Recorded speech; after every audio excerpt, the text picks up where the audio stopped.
wasallam, la yahillu, tidak dihalalkan, damu mri'in muslim yashhadu an la ilaha illallah wa anni rasulullah, tidak halal darah seorang muslim yang bersaksi tiada Tuhan yang disembah kecuali Allah dan bahawa aku ni Rasulullah. Mana tidak halal darah maknanya tak boleh ditumpahkan. Dalam kata lain, haram darah seorang muslim. Bila dia mengucap saja, haram darah seorang muslim. Tak boleh bunuh, tak boleh melakukan kecederaan kepada dia. Dalam kata lain, bila mana seorang itu mengucap 2 kalimah syahadah sahaja, bila dikatakan haram darahnya, wajib ke atas pemerintah memeliharanya. Wajib pemerintah memeliharanya, darahnya, keturunannya, hartanya dan sebagainya. Kemudian hadis ni sambung, bila dia kata tidak halal darah seorang muslim ataupun haram darah seorang muslim, tak boleh dibunuh, tak boleh dicedera, tak boleh diambil hartanya dan sebagainya, illa kecuali bi ihdath thalathin, kecuali 3, kecuali satu daripada 3. Kerana Nabi kata as-sayyibuz zani, seorang janda yang berzina, maknanya satu orang yang telah berkahwin lalu dia berzina, boleh bunuh. Boleh bunuh. Seorang yang telah berkahwin, dia berzina, hukum dia ialah rejam sampai mati. Mana boleh bunuhlah.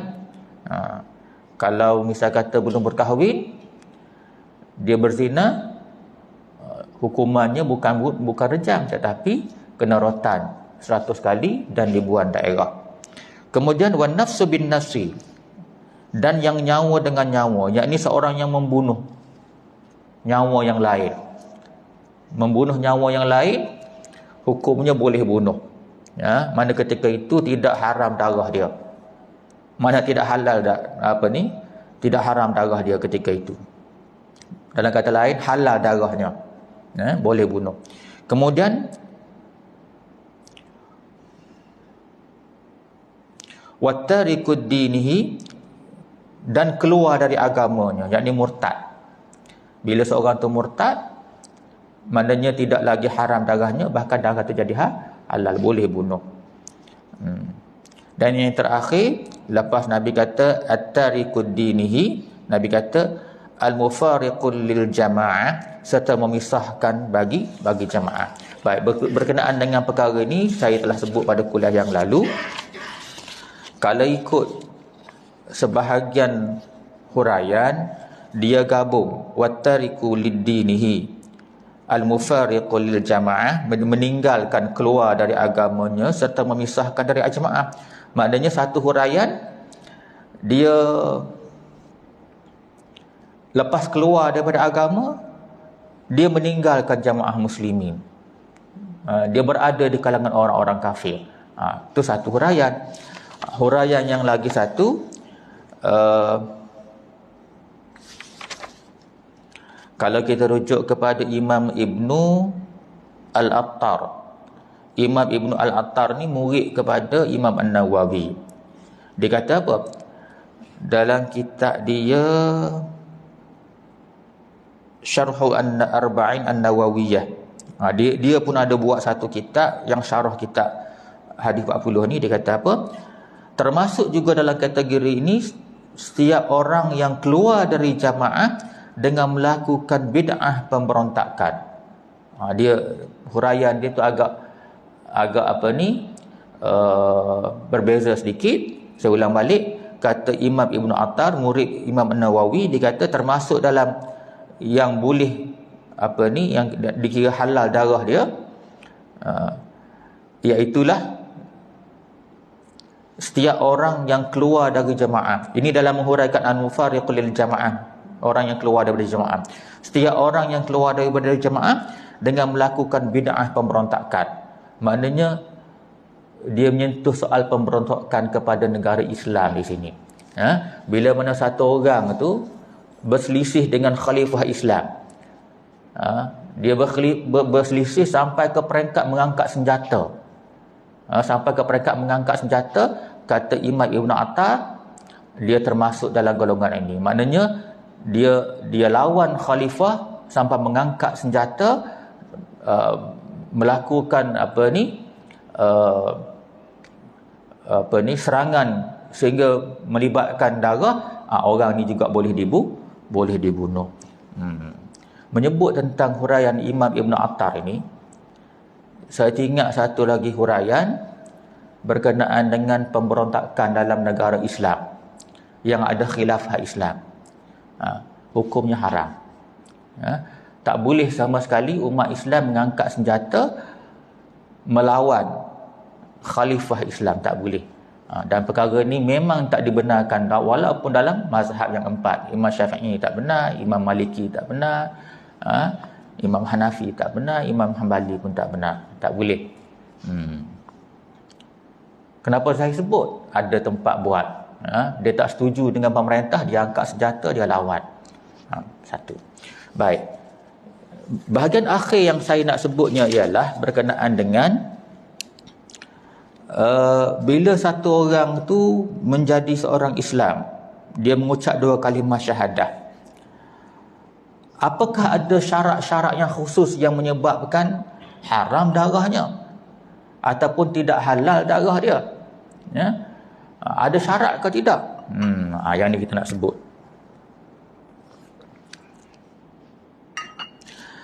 Kalau kita melihat huraian Dr.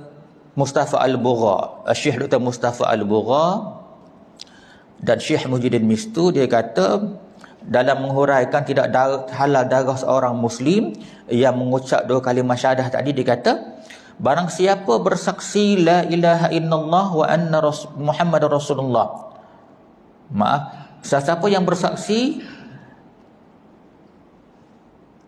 asyhadu an la ilaha illallah wa asyhadu anna Muhammadar Rasulullah, kata dia, maka terpelihara darahnya, jiwanya dan kehidupannya. Jadi siapa yang mengucap saja terpelihara darah, jiwa dan kehidupannya. Mana pemerintah kena jamin. Dia kata lagi, tidak harus atau tidak halal bagi seseorang yang menumpahkan darahnya. Mana tak boleh sekali menumpahkan darah seorang Muslim yang lain, mencederakannya, tak boleh. Hukumnya adalah haram.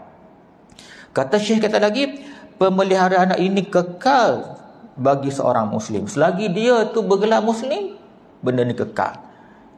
Kekal. Pemeliharaan ini tidak boleh direntap darinya, melainkan jika dia melakukan salah satu dari yang tersebut dalam hadis ini. Maknanya pemeliharaan itu tidak gugur. Tidak gugur sama sekali kecuali dia buat benda-benda yang disebut dalam hadis ni, umpamanya murtad, ataupun dia tu telah berkahwin tapi dia berzina dan sebagainya. Baik. Apakah ada syarat tertentu untuk mengharamkan darah? Jawabnya, hanya dengan melafazkan syahadah. Berdasar pada hadis ini, tidak ada syarat yang pelik-pelik. Bila dia mengucap 2 kalimah syahadah saja, maka terpeliharalah darah dia. Baik, kalau kita ambil huraian almarhum Dr. Osman Al-Muhammadi, dia kata, dalam ahli sunnah, Islamnya seseorang itu adalah dengan berlafaz la ilaha illallah. Dengan itu selamatlah harta dan nyawanya. Maknanya bila dia mengucap saja, dijamin nyawanya, hartanya dan keturunannya. Tak ada syarat yang pelik-pelik.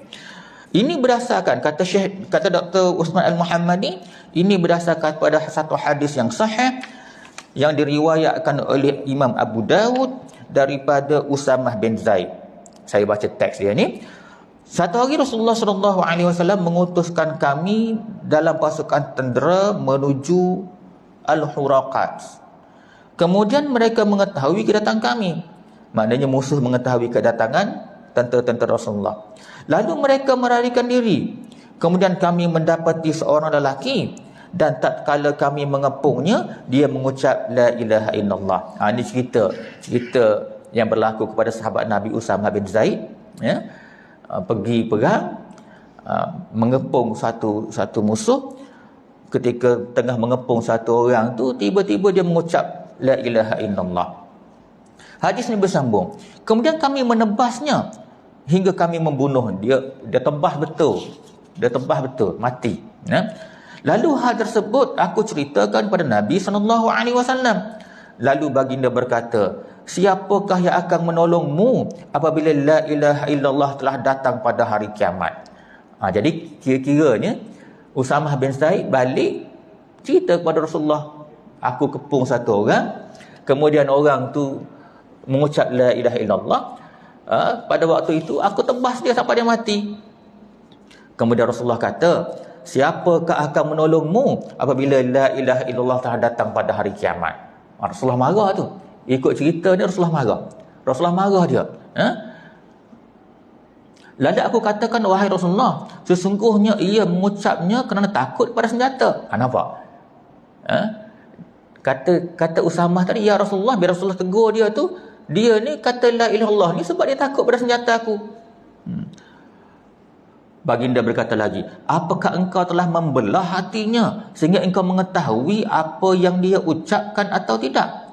Siapakah akan menolongmu apabila la ilaha illallah telah datang pada hari kiamat? Hadis ini hadis yang sahih. Nak cerita ni tuan-tuan, Rasulullah marah sangat ni cerita ni. Rasulullah marah sangat.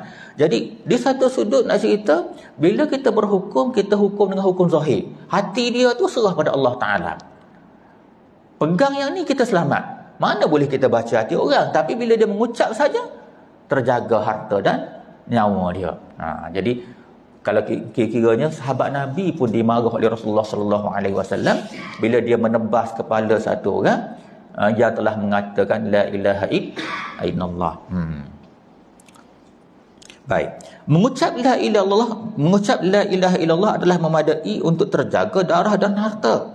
Perintah-perintah lain akan dipenuhi secara beransur-ansur kerana Islam menekankan tentang dakwah dengan hikmah. Baik, soalan dia akan timbul. Macam mana ustaz, orang ni masih lagi belum berpuasa, dia tak solat lagi.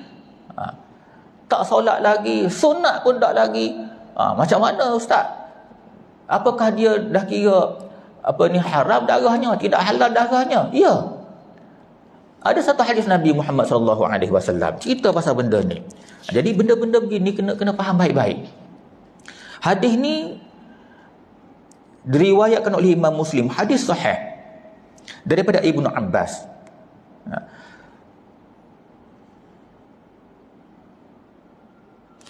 Rasulullah berkata kepada Ibnu Abbas, sepupu dia, sesungguhnya kamu menghadapi satu kaum ahli kitab, maka hendaklah pertama kali yang kamu dakwahkan kepada mereka adalah penyembahan kepada Allah Azza wa Jalla.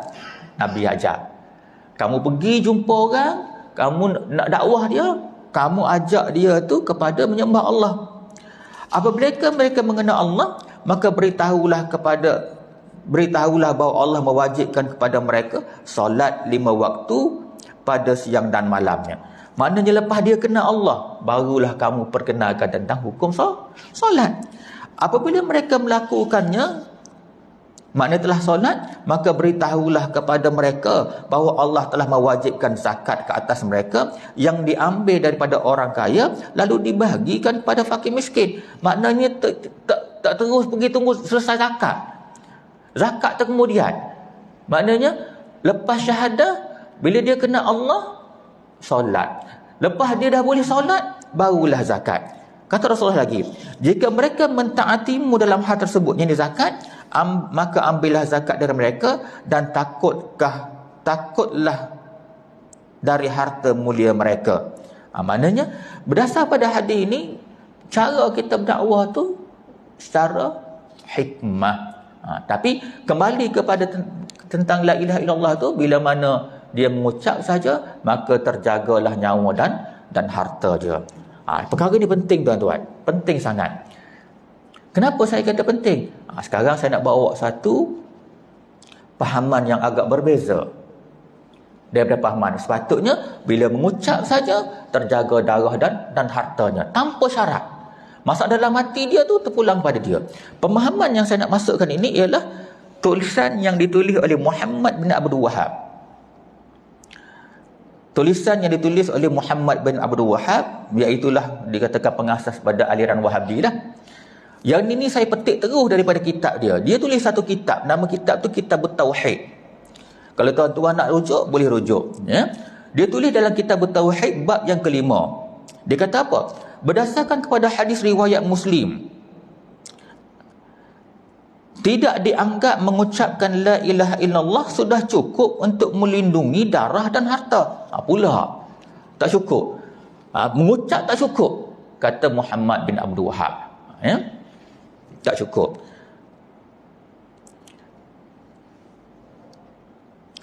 Bahkan dia kata tidak mengetahui makna dan lafaz. Ni bolehlah kita faham dah. Bila kamu mengucap, kamu kena faham makna dan lafaz. Ni okey. Tidak pula mengaku kepadanya. Ni betul lah. Bila dia mengucap, dia kena mengakulah hanya Allah Tuhan disembah, Muhammad itu Rasulullah. Itu betul. Masuk syarat ketiga, tidak berdoa kepada Allah semata-mata. Dah tak masuk dah. Dah masuk syarat dah. Tidak berdoa kepada Allah semata-mata. Maksud dia ni, dia nak tuju pada kes tawassul. Muhammad bin Abdul Wahab ni sama ada dalam kitab Tauhid ataupun kitab dia yang satu lagi nama dia Kashfus Syubhat, dia memang jelas sangat menyerang orang-orang yang bertawassul. Walaupun kita faham tawassul ni perkara khilaf. Dia kata apa? Tidak berdoa kepada Allah semata-mata, yakni tidak bertawassul melalui Nabi yang wafat. Pada dia bertawassul dengan Nabi Muhammad sallallahu alaihi wasallam, hukumnya syirik. Jadi dia tak syarat dah. Saya ulang balik, syarat ketiga tidak berdoa pada Allah semata-mata. Pada dia tak boleh dengan cara bertawassul. Kalau bertawassul, gugur haram darah dia. Kalau ikut dia lah, baik. Betul ke gugur haram darah ni? Kita ada huraian lepas ni. Syarat keempat, tidak ada sekutu baginya. Maknanya tidak boleh syirik. Padahal kalau berdasar pada hadis tadi, belajar bab syirik, belajar perkara-perkara batal kalimah syahadah tu cerita semua kemudian. Mana sempat kalau nak kira kisah Usamah bin Zaid yang tebas kepala orang tadi. Waktu tu nak haram darah dia, kena pergi belajar perkara-perkara batal kalimah syahadah. Mana sempat? Tu cerita lain pula. Ada bab lain pula. Dalam Islam dia mengucap saja tanpa syarat haram darah dan harta dia.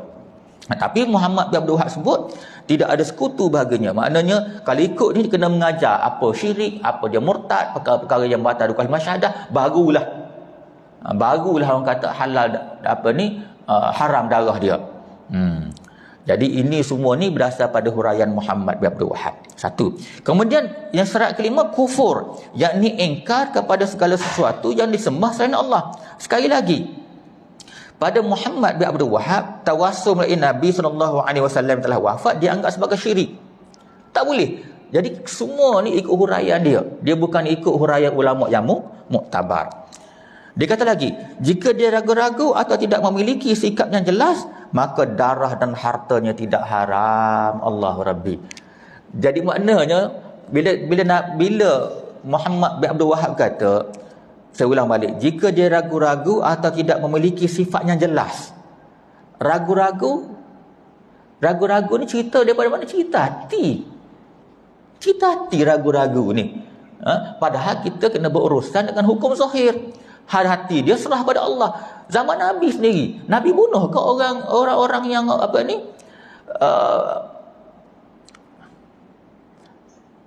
orang-orang munafik? Nabi bunuh? Nabi tak bunuh.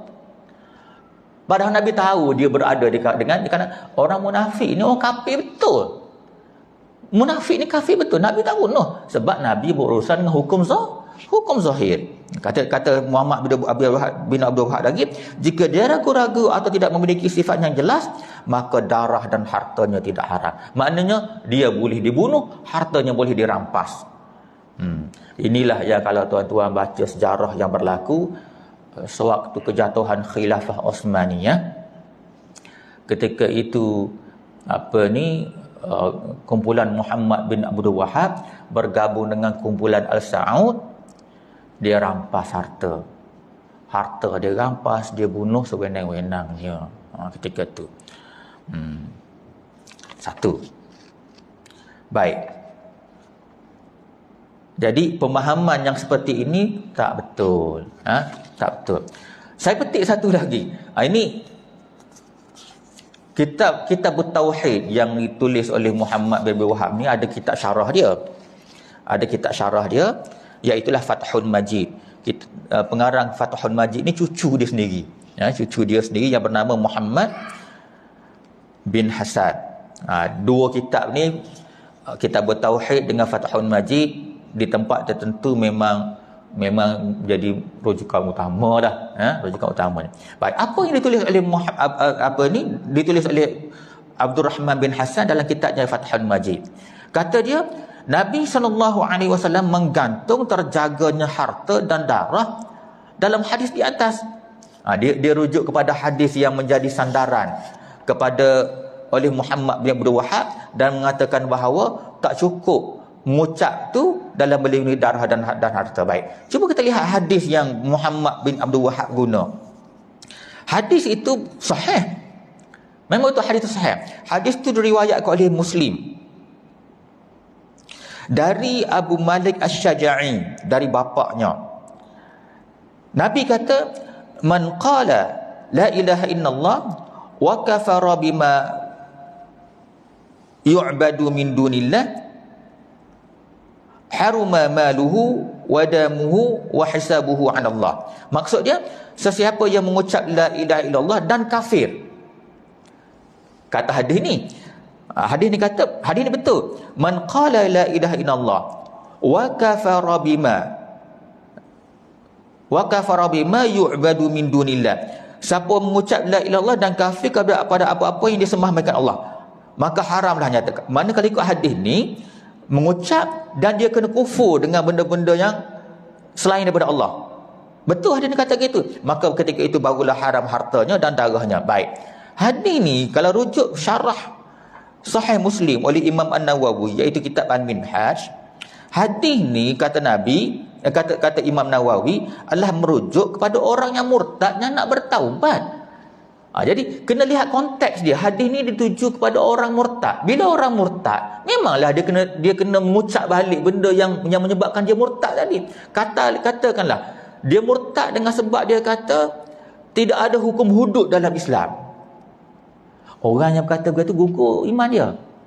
Jadi bila nak mengucap balik, dia kena mengucap la ilaha illallah, dan dia kena istihar.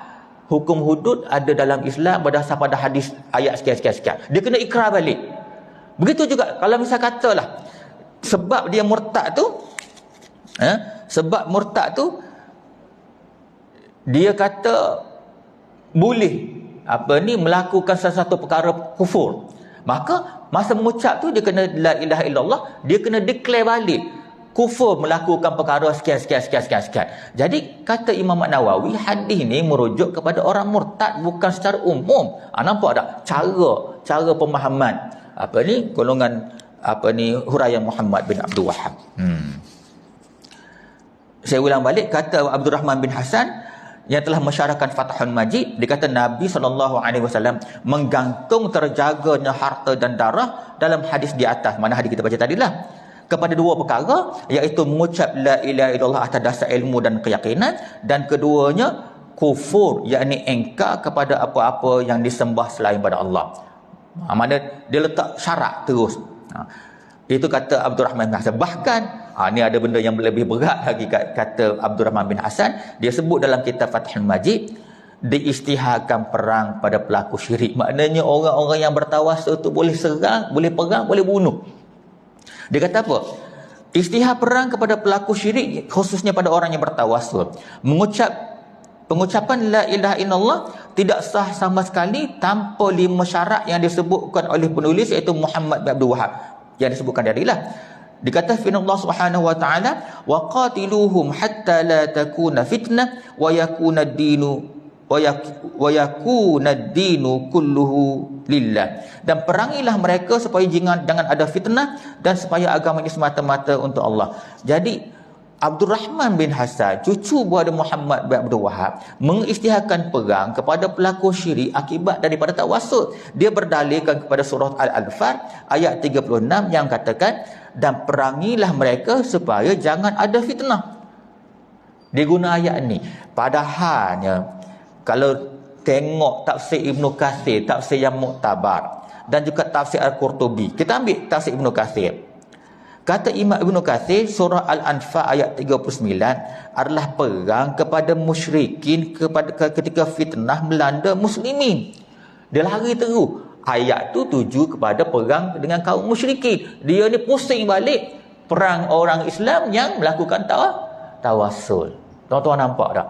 Jadi kembali kepada yang kita sebut tadi, bahawa dalam masalah haram darah orang Islam ni tidak ada syarat. Dia mengucap 2 kalimah syahadah saja, maka haram darah dan hartanya. Wajib ke atas pemerintah melindunginya. Baik, saya nak sebut sikit sebelum kita berhenti tentang tawassul. Kalau tuan-tuan perhati, sama ada kitab Tauhid ataupun kitab Kashfus Syubhah yang ditulis oleh Muhammad bin Abdul Wahab, kedua-dua ni sangat obses, orang kata sangat orang panggil apa ni, melampau kebencian daripada golongan yang bertawassul. Baik. Bukan nak kata kita semua bertawassul atau saya bertawassul, tapi atas dasar hukum, benda hukum harus adalah harus, haram adalah haram, halal adalah halal.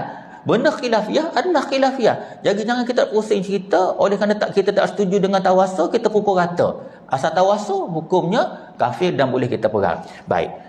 Berkenaan dengan tawassul ni, saya nak petik satu hadis saja tuan-tuan. Kalaulah tawassul ini hukumnya adalah syirik. Ya. Saya petik satu hadis Nabi Muhammad sallallahu alaihi wasallam.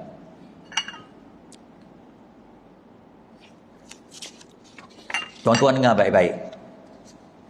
Hadis ni diriwayatkan oleh Imam At-Tirmizi. Kata Imam Tirmizi, hadis ni hasan sahih. Hasan sahih maknanya sahih dah. Dan juga diriwayatkan oleh Imam Ibn Majah. Dan hadis ni sahih. Dan saya quote ulama yang terkenal di kalangan kawan-kawan kita yang dikatakan sebagai Wahabi ni, iaitulah Syekh Nasruddin Albani. Dia pun kata sahih juga. Bukan orang lain, sama-sama dia. Baik, kita baca hadis ni. Hadis ni daripada Utsman bin Hunayf radhiyallahu anhu, bahawasanya seorang lelaki buta datang kepada Nabi sallallahu alaihi wasallam. Satu orang lelaki buta mari jumpa Nabi sallallahu alaihi wasallam. Lalu dia berkata, "Berdoalah kepada Allah agar dia menyembuhkan aku." Maka baginda sallallahu alaihi wasallam bersabda, "Jika kamu mahu, aku akan mendoakan, dan jika kamu mahu juga, kamu bersabarlah." Nabi bagi option ke dia, sama ada kamu nak bersabar ataupun kamu nak suruh aku doa juga. Kata Nabi lagi, "Maka bersabarlah, maka itu lebih baik pada kamu." Nabi kata lagi, "Kalau kamu nak bersabar, maka itu lebih baik." Lelaki tersebut berkata, "Berdoalah kepadanya." Mana lelaki tadi? Kata Rasulullah, "Doalah Rasulullah, aku ni buta, aku nak tengok, aku nak nampak." Berkata Utsman, maka beliau pun menyuruhnya untuk berwuduk, kemudian membaguskan wuduknya dan berdoa dengan doa ini. Rasulullah sallallahu alaihi wasallam suruh lelaki tadi berwuduk yang first class, yang terbaik yang dia pernah buat. Berwuduk ni ada kelas tuan-tuan.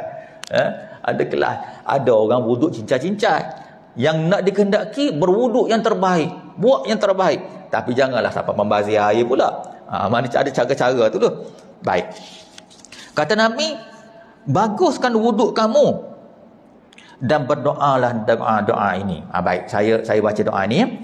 Maka Rasulullah kata, "Allahumma inni as'aluka wa atawajjahu ilaika bi nabiyyika Muhammad nabiyyir rahmah. Inni tawajjahtu bika ila rabbi fi hajati hadhihi lituqdali.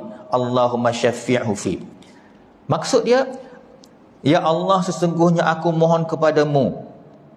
Mula-mula Nabi ajar doa tu, tuan-tuan boleh ambil doa ni, boleh amal. Tak salah. Mula-mula tu Nabi kata doa tu bermula dengan Allahumma, ya Allah Tuhanku, inni sesungguhnya aku, as'aluka, aku mohon kepadamu. Okey, ni nak mula dah ni. Wa tawajjahu ilaika bin nabiyyika Muhammad, dan aku menghadap kepadamu dengan Nabi Muhammad. Saya ulang balik. Hadis ni kata, wa atawajjahu ilaika bin nabiyyika Muhammad. Aku menghadap kepadamu dengan Nabi-Mu Muhammad. Ni kalimah apa ni tuan-tuan? Ni lah tawassul. Dalam kata lain, ya Allah ya Tuhanku, contoh tawassul. Ya Allah ya Tuhanku, aku berdoa dengan kepadamu ya Allah dengan keberkatan Nabi Muhammad. Itulah tawassul, bersandarkan keberkatan Nabi Muhammad. Bersandar keberkatan itulah panggil tawassul. Saya ulang balik. Nabi ajar, Allahumma ya Allah ya Tuhanku, inni sesungguhnya aku as'aluka, aku mohon kepadamu, wa atawajjahu ilaika bin nabiyyika Muhammad. Aku menghadap kepadamu dengan Nabi-Mu Muhammad. Maknanya menghadap dengan Allah, aku tengah menghadap kepadamu dengan keberkatan Nabi Muhammad. Hadis ni sama lagi. Nabi rahmah, Nabi pembawa rahmat. Inni sesungguhnya aku tawajjahtu sesungguhnya aku menghadap denganmu, wahai Nabi, ila Rabbi, kepada Rabbku. Ni semua kalimah tawassul ni. Pada hajatku, fi hajati, kepada hajatku, hadhihi lituqdani, pada hajatku agar dimakbulkan bagiku. Allahumma ya Allah, fasyafi'hu, maka terimalah syafaatnya, fihi, untukku. Jadi hadis ni cerita sebiji berkenaan dengan tawassul. Baik, hujung cerita tuan-tuan, laki berkenaan lepas pada Nabi ajar tu dia balik, kemudian dia amal hadis ni. Lalu beberapa ketika disebut oleh hadis Imam Muhammad, dia balik jumpa Rasulullah di keadaan mata dia terbuka, tak buta. Ni di antara hadis-hadis yang boleh diamal kalau misal kata, kalau nak ikhtiar lah bagi orang buta. Jadi hadis ni secara sepintas lalu menjelaskan kepada kita hukum tentang tawassul adalah harus. Tu sebabnya majoriti daripada ulama mengatakan hukum tawassul itu adalah harus. Baik.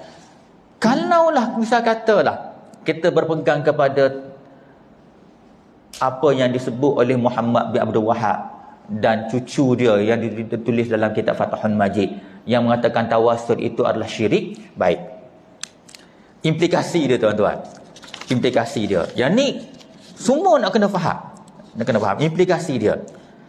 Dalam teks khutbah jaiz, yang selalu kita dah amal berpuluh tahun sampai sekarang ni, ada satu ayat tu sebut, Allahumma inna nas'aluka wa natawassalu ilaika bin nabiyyikal amin wa nas'aluka bi asma'ikal husna. Tuan-tuan ingat tak? Ada tu tuan-tuan dalam khutbah. Maksudnya apa? Ya Allah, sesungguhnya kami mohon kepadamu dan kami bermohon kepadamu dengan Nabi-Mu al-Amin. Bermohon dengan Allah dengan keberkatan Nabi-Mu al-Amin. Itulah tawassul. Dan kami mohon padamu dengan segala nama-nama-Mu yang baik.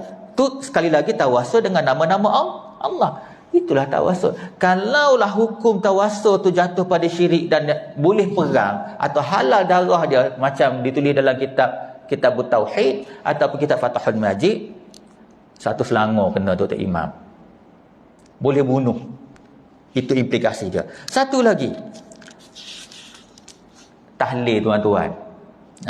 Tahlil tuan-tuan ada satu selawat tu berbunyi Allahumma salli wa sallim ala sayyidina Muhammad salatan tunjina biha min jami'il awhai wal afat wa taqdilana biha min jami'il hajat, dan seterusnya. Biasa dengar tak? Sekarang kita baca terjemah dia biar tuan-tuan faham. Tu sebabnya kita baca doa tu nak kena faham juga baru tahu. Apa maksud dia? Allahumma salli wa sallim ala sayyidina Muhammad. Ya Allah, selawat dan salam ke atas penghulu kami Muhammad sallallahu alaihi wasallam. Tunjina biha, engkau selamatkan kami dengannya, min jami'il ahwa'i wal afat, daripada segala ketakutan dan kerosakan. Tunjina biha, engkau selamatkan kami dengannya. Selamatkan kami dengannya. Dengannya tu tuju pada apa? Tuju pada keberkatan Nabi Muhammad. Tawassul lah tu. Kemudian wa taqdilana, dan engkau tunaikan bagi kami dengannya. Biha tu dengan keberkatan Nabi Muhammad. Ni semua tawassul. Kalaulah hukum tawassul tu syirik, yang dok baca tahlil, baca selawat yang saya sebutkan tadi tu, habis jadi syirik belaka dan halal darah. Jadi pemahaman benda-benda yang macam ni perlu kita ketengahkan di kalangan masyarakat kita, biar kita baca tahlil kita faham. Bila kita dengar tok khatib baca khutbah tu kita faham dan kita tahu apa benda sebenarnya. Jadi dapatlah kita menjaga diri kita supaya lebih baik. Jadi kesimpulannya tuan-tuan, yang kita nak sebutnya ialah dalam masalah haram darah dan harta ataupun tidak halal darah dan harta itu tidak ada syarat. Bila dia mengucap saja tanpa syarat, maka terjagalah harta dan nyawanya tanpa syarat. Di sekaligus saya sebut sekali lagi bahawa pemahaman yang ada dalam kitab Tauhid yang dibawa oleh Muhammad bin Abdul Wahab dan cucu dia kitab Fathul Majid tu tak usah pakai lah. Tak usah pakai. Dan saya pernah sebut di kawasan kita ni ada surau duk baca kitab ni. Dan saya dah tegur pun AJK dia tu supaya perbetulkan. Tapi saya dengarnya masih lagi buat. Maknanya keras juga. Kitab tu tak boleh pakai tuan-tuan. Kalau misal kata nak baca juga kitab Tauhid, yang ni buang. Benda-benda yang tak betul ni kena buang. Lain baca. Mana kena tahu lah apa lagi benda yang tak betul. Segala benda yang tak betul buang. Lepas tu balance tu nak baca. Dalam kata lain, kalau tuan-tuan nak ikut juga aliran Wahabi boleh. Benda yang kau ni buang. Nak juga. Okey. Rasa seronok sangat dah aliran Wahabi ni yang kiam menulai di kalangan anak-anak muda kita. Boleh. Tapi benda yang tak betul nak kena buang. Tak apalah. Kalau misal kata nak beramal seperti mana tadi, mengucap tak cukup 5 syarat boleh bunuh, beratlah. Boleh jadi itulah juga yang jadi benih kepada golongan ISIS. Silap sikit perang. Wallahu a'lam bissawab. Ada soalan? Mohon maaf lah, benda-benda yang saya sebut ni setengah orang tak suka. Memang tak suka sangat. Tapi tak ada pilihan. Masyarakat kita nak kena faham. Nak kena faham betul-betul yang kita amal tu tak salah selama ni. Tak salah. Walaupun ada ulama khilaf bab lain. Bab khilaf, perkara khilaf tak boleh kita, bahkan tak boleh kita katakan benda mungkar, benda khilaf ni. Benda mungkar ni benda yang berlaku dengan ittifaq ulama. Katakanlah satu perkara tu ada ulama kata haram, ada ulama kata makruh. Tak boleh kata mungkar. Contoh. Kalau contoh ni setengah tuan-tuan tu tak suka, setengah tu suka. Rokok contohnya. Memang kita faham. Sebahagian besar daripada majlis-majlis fatwa di Malaysia pun dia kata haram. Tapi ada lagi ulama yang masih berpegang kepada makruh. Terutamanya sebahagian daripada ulama-ulama di Yaman. Maknanya rokok ni walaupun saya tak boleh duduk dekat orang hisap rokok, tak boleh duduk. Tapi selagi tidak ada ijma' ulama, tak boleh nak kata benda tu mungkar. Tapi makruh pun tak elok dah. Makruh tu benda tak elok, benda Nabi tak suka. Sama juga orang yang makan bawang masuk dalam masjid, hukum makruh. Walau bagaimanapun, macam majlis-majlis fatwa di Malaysia, majlis fatwa kebangsaan, majlis Selangor, Kelantan dan sebagainya dah keluar hukum haram. Sebabnya berdasar kepada maklumat yang terkini daripada pakar-pakar doktor, memang rokok tu memudaratkan, dan setiap perkara yang memudaratkan jatuh kepada haram.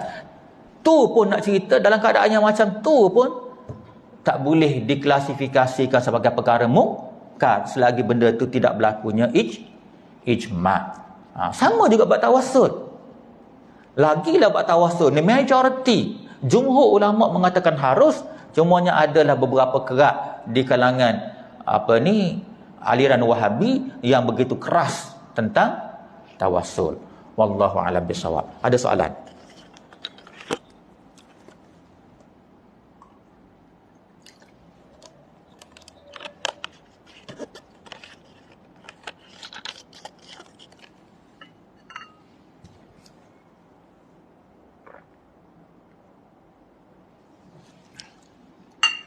Kalau tak ada apa-apa lagi, sekadar tu dululah tuan-tuan.